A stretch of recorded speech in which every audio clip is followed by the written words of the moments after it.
Your reaction to them bringing Julius Randle and Kemba Walker to the squad? Well, I'm good with it. I think that when you look at Julius Randle, it's right about the number that he deserved. When you see some of these $200 million contracts and what have you, clearly he wasn't somebody that deserved that. When you talk about his 4-year extension, obviously for a max deal for him was around that number, anywhere from 110 to $120 million. I think it's about right. When you average 24 and 10, you're the most improved player in the world. You still got tremendous upside. You can invest that kind of money. It's close to $30 million a year. That's about right for him. And I think he deserves that. Plus, it still gives them some cap maneuverability. In the case of Kemba Walker, my question is only about his knees. It's not about his heart. It's not about his guts. And it's certainly not about his game, because when healthy, we know what he's capable of. We know what he's doing. When you couple all of that with the fact that he's a Bronx native and he'll be coming back home and he'll be highly motivated, that definitely is a plus as well for the Knicks. And I think that they've upgraded at the guard position because you got him and you retained Derrick Rose and you still got Emmanuel quickly. So I think you're really good at the point guard spot, assuming that both he and Derrick Rose can remain healthy. When you look at Fournier coming in, I'm not that high on Fournier. He's no scrub. I know he can play. I know he's good for 17 or 18 a night. I know he can hit a perimeter shot. He certainly can hit a three. And to get him at the number of $78 million, I certainly like that, because, again, it wasn't an exorbitant amount of money when you consider today's NBA economy, the cap space, et cetera, et cetera. So all those things being considered, I think we look at the Knicks right now, and although we view their ceiling as being something that's going to be approximately the Eastern Conference semifinals, at least they're not taking a step back. I'm happy about that, and we go from here. Stephen A., that's what I really wanted to ask you, because this team was the 4th seed last year, but we know that was fool's gold. If Miami would have been healthy and didn't have the COVID outbreak, we would have think that maybe they would have been a little bit farther behind.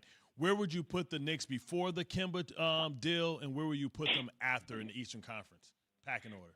Well, I think that they're a top 5 seed in the Eastern Conference.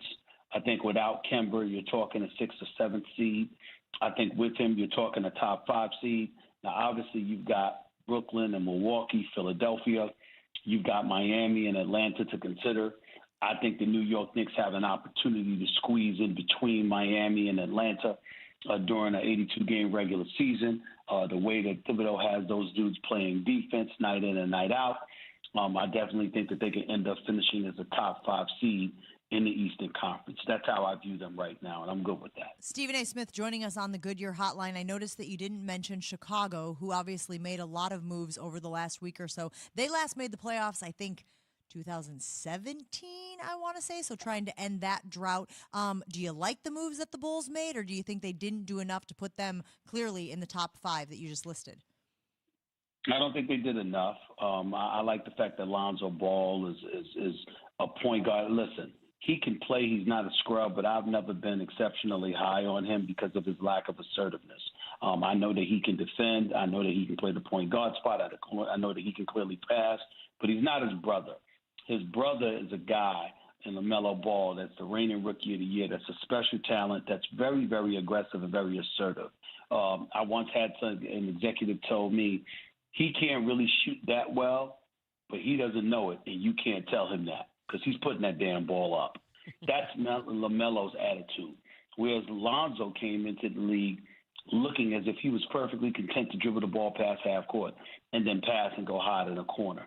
And so for me, that's one of the reasons of all the years that I've known Irving Magic Johnson, it's the one argument we got into. I begged him, don't draft that kid. Draft De'Aaron Fox out of Kentucky. That's the guy. Don't draft this guy. But Lonzo was from Chino Hills. He started UCLA. He had box office appeal. And if you're the Lakers, you're going to take that into consideration, and that's the direction that you decided to go in, so be it. In the end, what it comes down to is that now as we look at Chicago, I think about Zach LaVine. Now, that is a dude that I have clamored to be in New York for quite some time. I love me some Zach LaVine. I think the brother can play. I think he's a Skywalker. I think he would electrify the Garden. It's a damn shame that he's in Chicago. But they definitely have an upside as long as they have him around. I get it. It's just that I look at Chicago And I just think that there are too many steps that they have to take to squeak into that top 5 spot in the Eastern Conference, and I don't see Thoughts on hearing that? No way. The level of Olympic basketball is spectacular. Right now, you've got Slovenia and France. They're playing right now. It's the first quarter. Luka is playing spectacular. He had 10 points and 5 assists in the first quarter. They're beating the French. Just because the Americans are doing well, it doesn't mean it's not good basketball. The Australians played really well today for a while.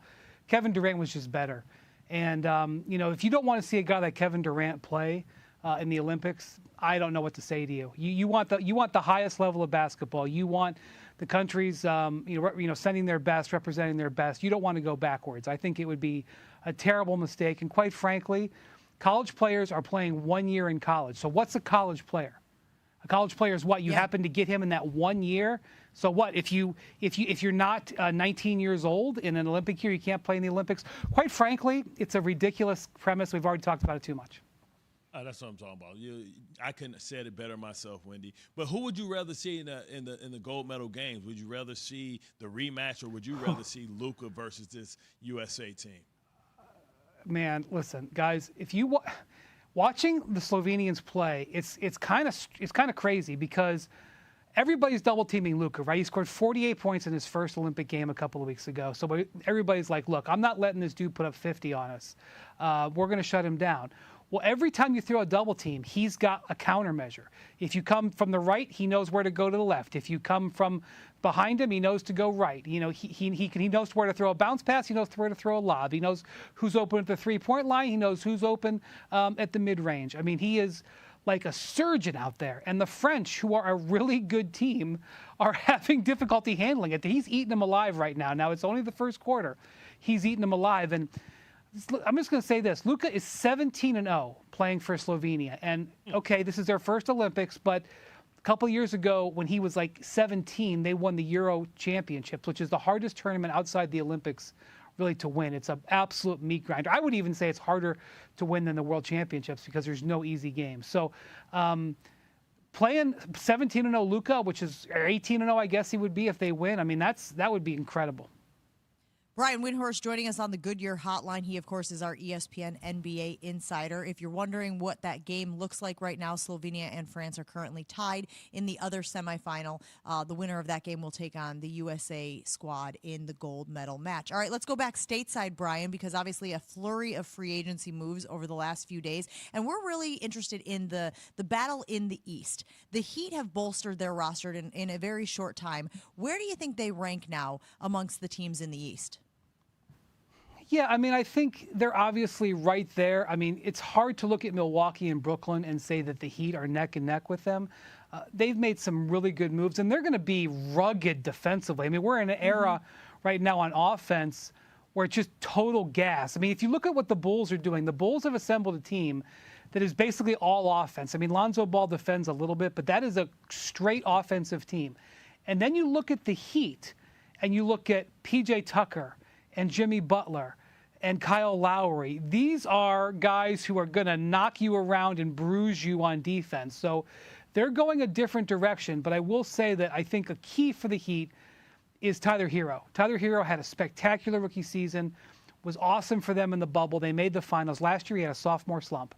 And so they need that differentiating talent in Hero. I mean, it's obviously not all going to be on him, but if he can elevate his game and become the borderline all-star that he showed as a rookie, that would be a huge difference maker for them.